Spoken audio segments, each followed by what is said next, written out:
In 20 minutes on Central, St James's Hospital leads as our destination for Jimmy's at Christmas. But first, the national and international news.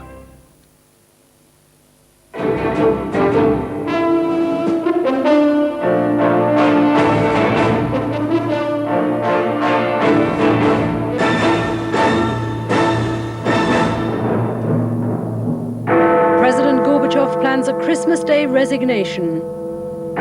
Besieged Georgian leader appeals for help from the West. Brooke calls for a permanent end to the evil of terrorism. And for Jimmy Savile's Beirut boys, the misery of going home. Good evening. Mr. Gorbachev is tonight working on the resignation speech which he will deliver on Soviet television at 7 tomorrow evening, our time. He's already reported to have handed over the nuclear briefcase to the Russian President, Mr. Yeltsin. Tonight, in an interview with the Interfax news agency, Mr. Gorbachev said, "I wish all the people of the new Commonwealth success. We need each other. We're one civilization. We're all in the same boat."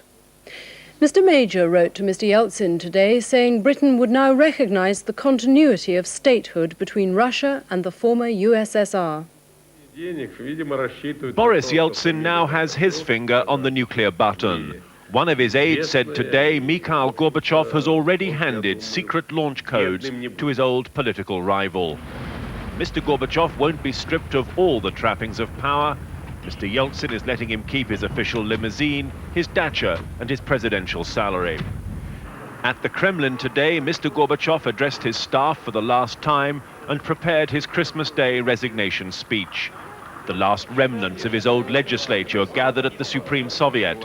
They'll finally disband later this week, an almost pointless formality. Few tears for Mr. Gorbachev among shoppers bearing the brunt of his economic failures. He wasn't any good, declared this woman. I lived better under communism.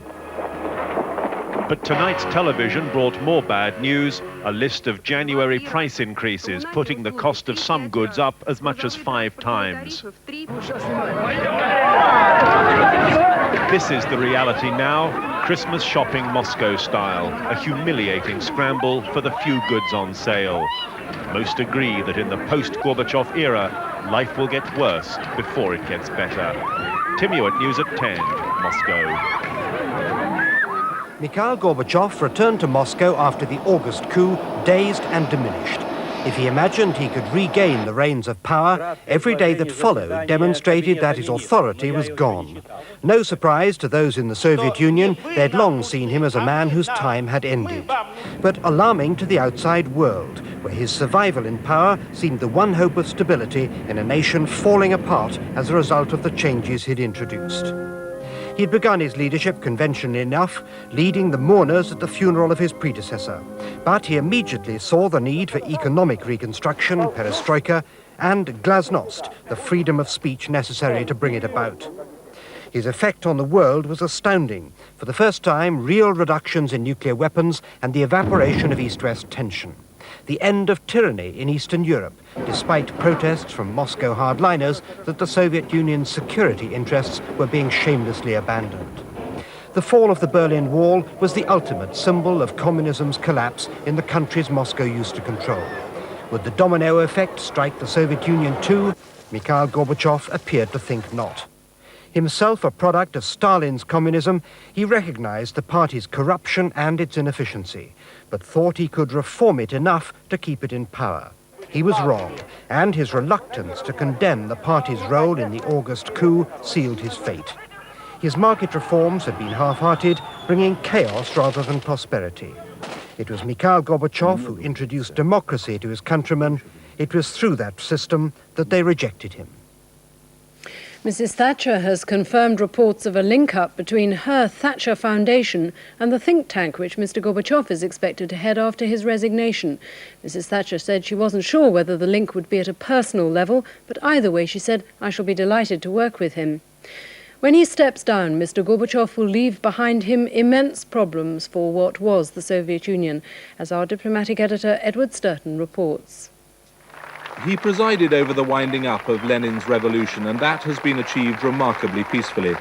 But what's been revealed now that the communist stone has been lifted gives cause for fear as well as hope. The flowering of nationalism has led to the birth of new nation-states from the old republics, but it's also ignited old tribal conflicts. It's already led to violence in Azerbaijan, in Georgia and in Moldova. There are ethnic disputes across the old Union that could erupt without a central force to control them. The efforts to transform the command economy have been tentative at best, and no sign yet that what has been done can fill the shelves. The underlying problems of the economy, its hopelessly inefficient distribution system among them, have not been tackled. And the vast military machine created by the Soviet Empire has now lost its reason for being while retaining its destructive power. Red Army troops returning from the former vassal states of Eastern Europe find their paychecks in doubt and their leadership uncertain. The process of dismantling the nuclear arsenal has been overtaken by events, the question of who will control what's left now preying on Western minds. And the new leadership is untested. Boris Yeltsin showed courage and political intuition during the August coup, but he's yet to prove his democratic credentials and his will to introduce real reform. In the other republics, even more uncertainty. Georgia's first democratic election produced a president so dictatorial, it's led to near civil war. The last time a Russian regime collapsed, it led to a civil war, later famine, and millions died. Many of the problems that existed when the last Tsar fell have been suppressed, not solved by 7 decades of communism. In the Southern Republic of Georgia, opponents of President Gamsa say he must surrender by tomorrow. If he doesn't, what they call the real battle will begin. A Soviet newspaper reported 80 people had died in the fighting in the capital Tbilisi over the last 3 days.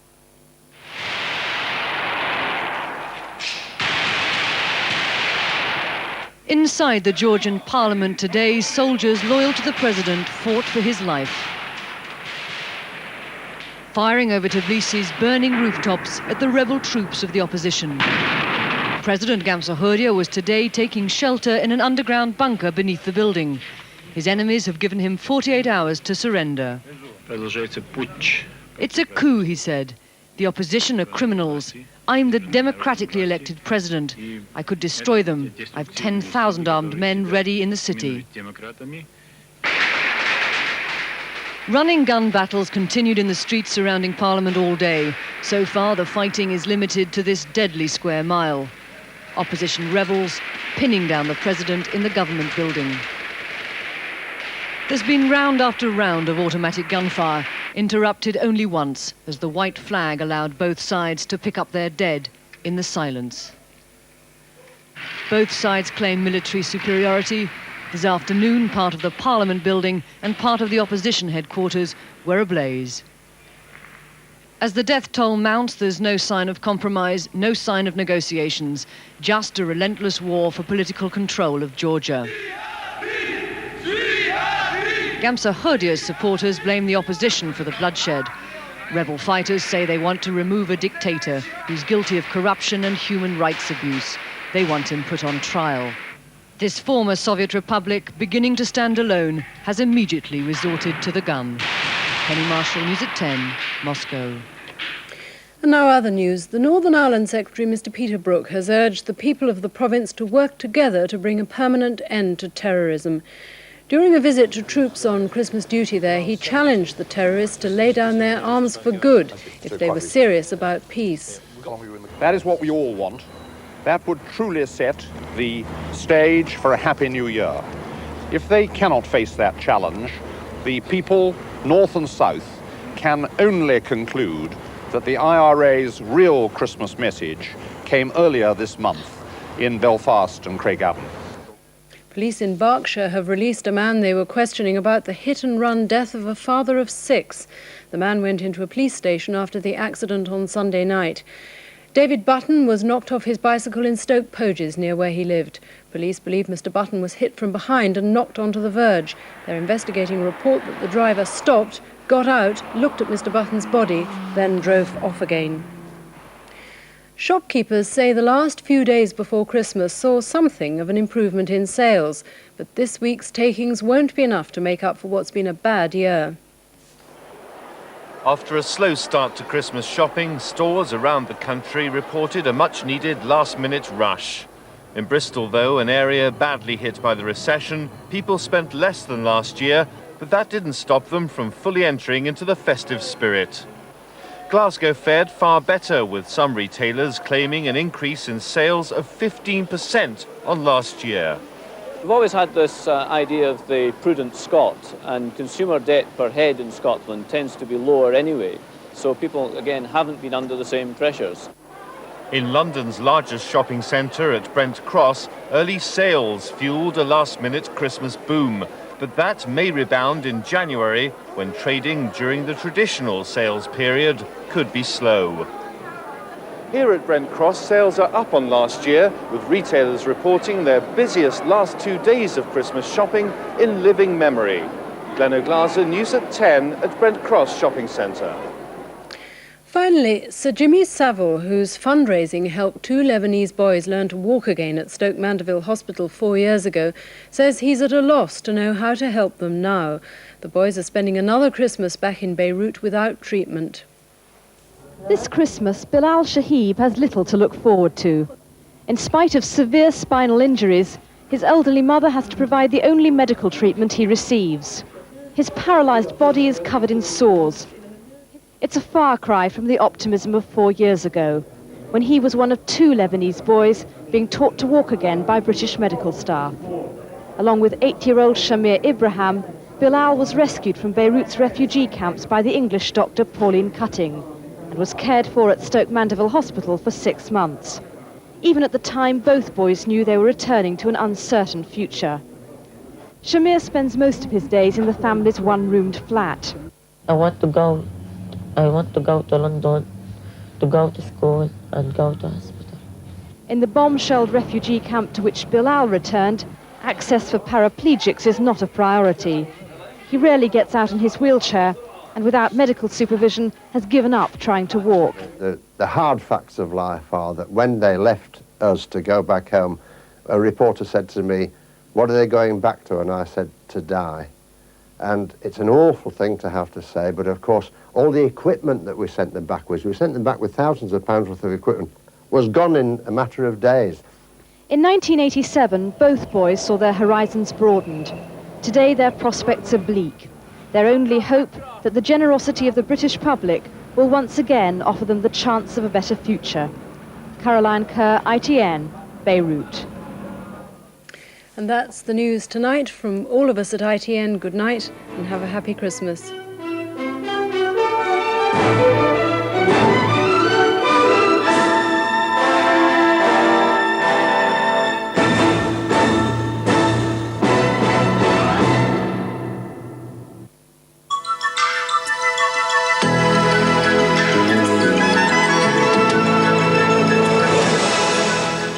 Good evening. Don't bank on a white Christmas tomorrow. You're either going to have to dream of it or simply enjoy it from your Christmas cards.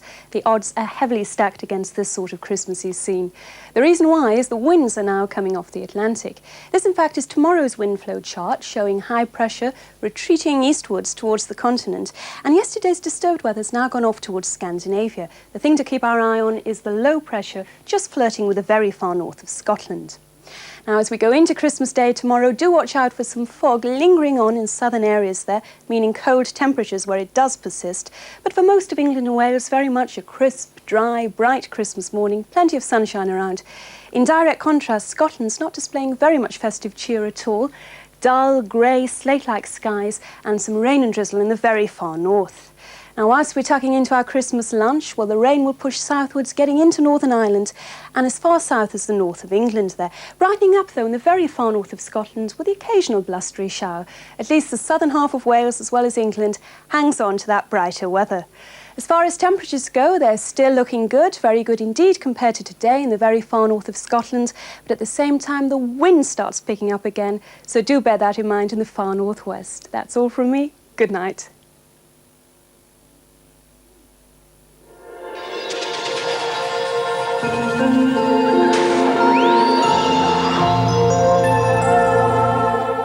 Well, it's a cold one for Santa tonight. Clear skies mean we'll be down to -4 by dawn, and there's going to be a widespread frost with that. It means a crisp start for Christmas morning, but a bright one all the same, and warming up to a very unseasonal 11 Celsius in the afternoon, holding on to some of the bright spells, but that cloud will start moving down the region later on. That's the Christmas weather. Have a lovely day.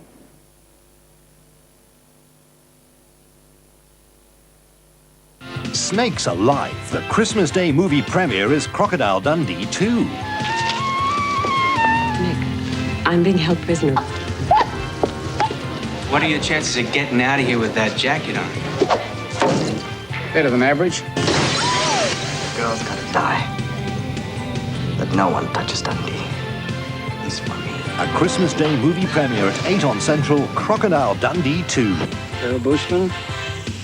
Here's Mick Dundee.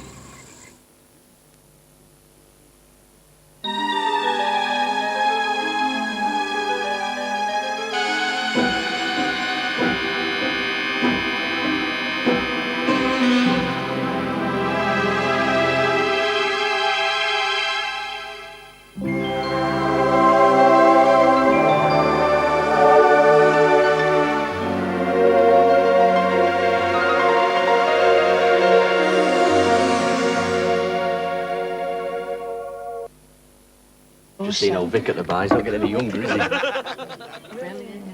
Bet you're a model, aren't you? Idiotically. Did I tell you Tim and Carol are coming? Don't tell me. You're a Pisces. Boringly. Are you going away on holiday then? How's your drink? Persistently. Fine, thanks. How's your wife? Expertly. Famously smooth. Tetley.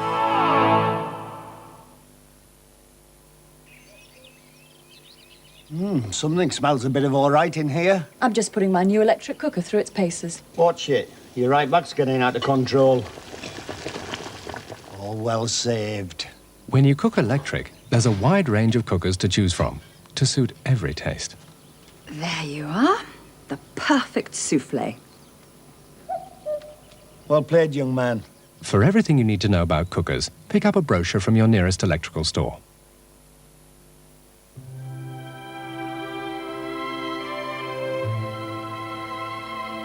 The minute I first set eyes on her, I knew. After 2 minutes in the jeweller's shop, I knew. And when she was not absolutely sure, but I knew. Or I thought I knew. I knew. 2 buggies, 2 trikes, 2 bikes, 1 school, twice. So the night she said, do you think we should maybe, you know? I knew. If you're in the know, if you know that taking care of life's expenses depends on careful saving and investment, you're in the Norwich.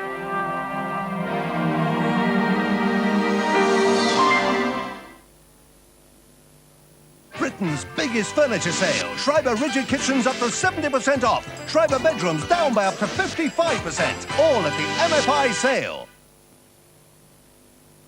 So you can't phone? You can't pick up a phone and dial? You got maybe something wrong with your finger?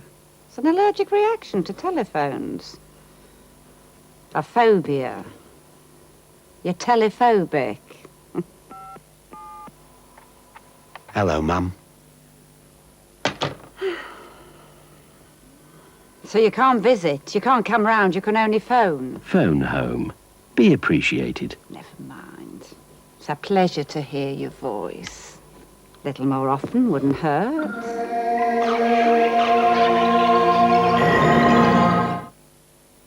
The Old England coach is laden and ready to bring you the cream of British sherry.